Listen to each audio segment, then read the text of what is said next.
Hello, and welcome to week 22 of RE on TV. I'm Miss Jess. This month, our worship theme is becoming. What does that mean? Well, it can mean a lot of things. In the simplest way, becoming can mean changing, turning into something new. It's springtime right now, and if you look closely at the bare branches on the trees outside, you might notice they aren't as bare as they were a few weeks ago. If you look closely, you might notice little buds on the branches. Those buds are becoming leaves. And you're also becoming. You're growing and changing and learning all kinds of new things that might change who you are and what you do. Cool, right? We're going to learn more about becoming, but first, welcome into this quiet place of beauty. We come from busy things. Pausing for a moment for the thoughts that quiet brings. Our chalice lighters this week are the Safana family. We light this chalice for the warmth of love, the light of truth, and the energy of action.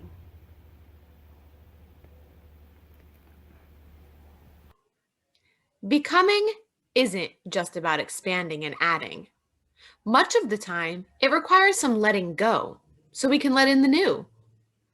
Here are some examples I'm thinking of, and you can see if you can come up with some of your own too. A caterpillar needs to let go of crawling and munching on leaves in order to let in the transformation into a chrysalis hanging on a branch. The chrysalis needs to let go of stillness and being folded up in order to let in the transformation into a butterfly with wings.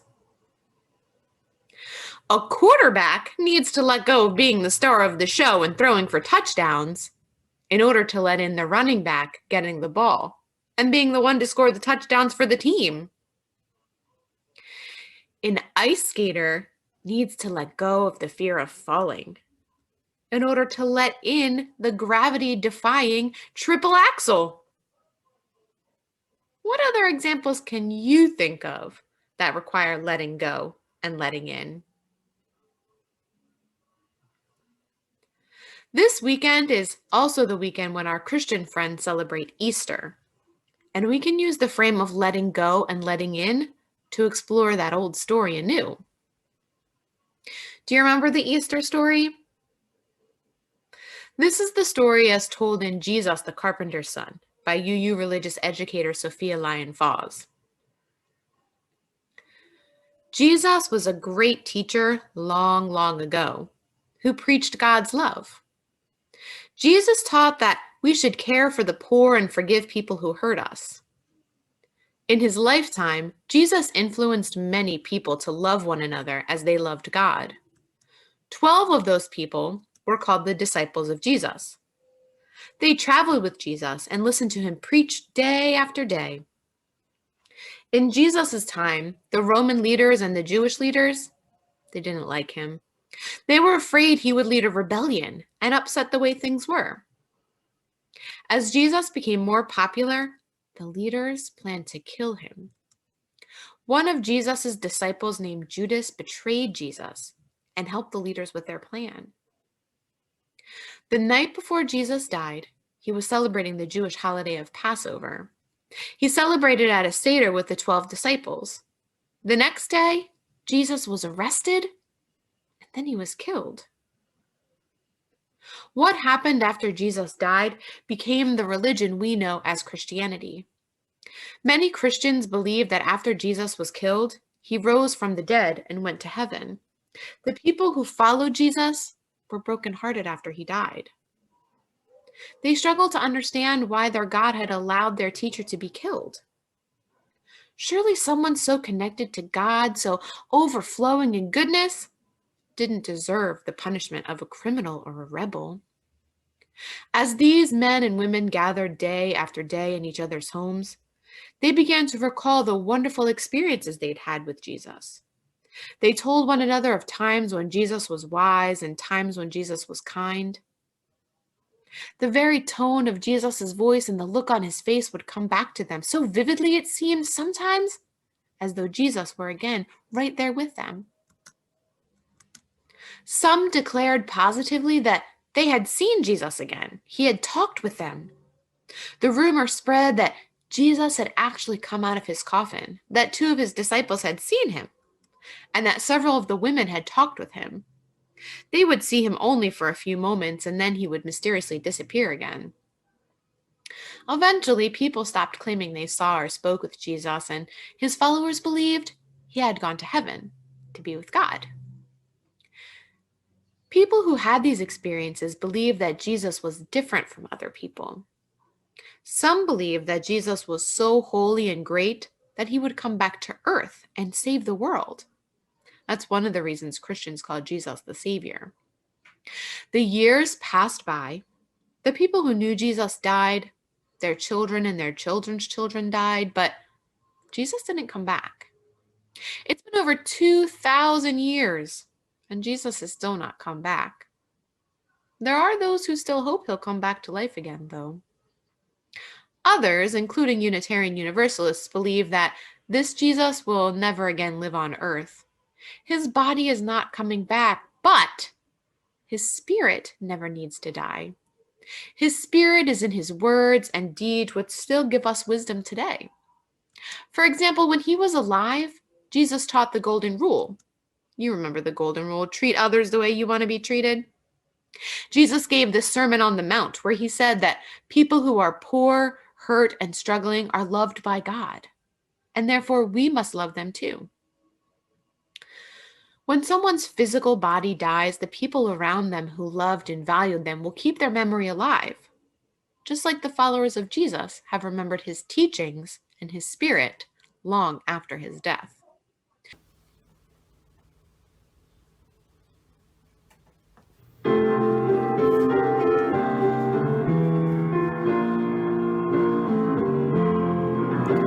Though days be dark with storms and burdens weigh my heart, the troubles wait at every turn. I know I can go. When sorrow heals my soul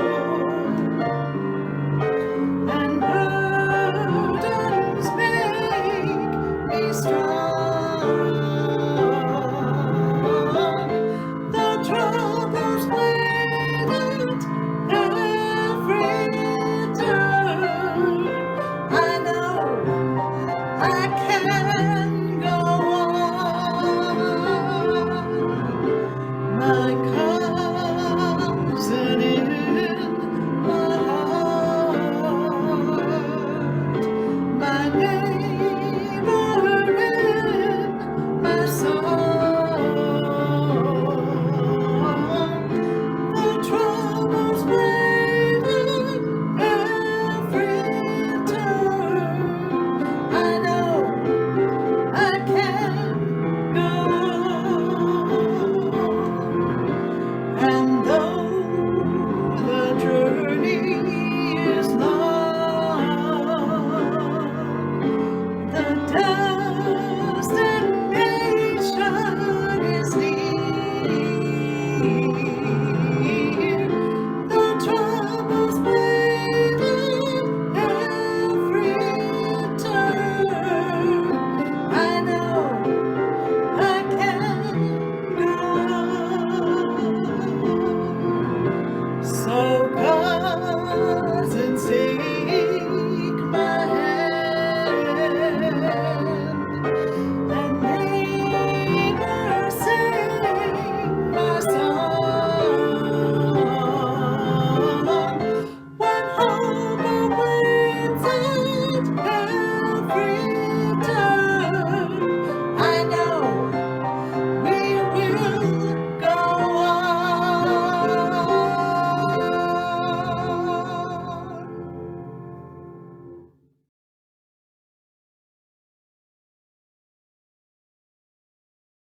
In the story of Easter in the New Testament of the Bible, Jesus had to let go of living a normal life as a carpenter's son in order to let in the skills and wisdom to become a religious leader. He had to let go of speaking in the countryside where people loved him and go to the seat of government in Jerusalem in order to let in his message and speak truth to power. Jesus had to let go of hoping he might avoid a trial and sentence in order to let in the will of God. His death let in the possibility that he would be remembered for his message. Jesus' followers had to let go of Jesus as a teacher among them in order to let in the determination to become teachers themselves. Sometimes, in order to grow, we have to let go in order to let in something new.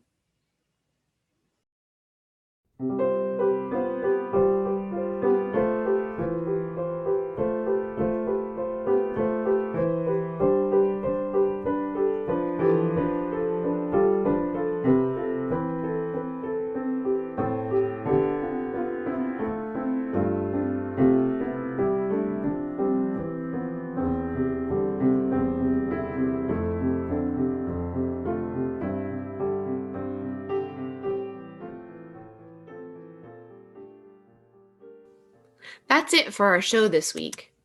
I hope you learned a bit, and I hope you have a lot of questions. May you look to nature and our faith to help you in your becoming who you are, becoming what you do, changing and growing. Will you say the words with me for extinguishing our chalice? We extinguish this flame, but not the light of truth, the warmth of community, or the fire of commitment. These we carry in our hearts until we are together again. Stay curious and go check out our virtual RE lab for more cool things about metamorphosis and becoming. Until next time, blessed be, my loves.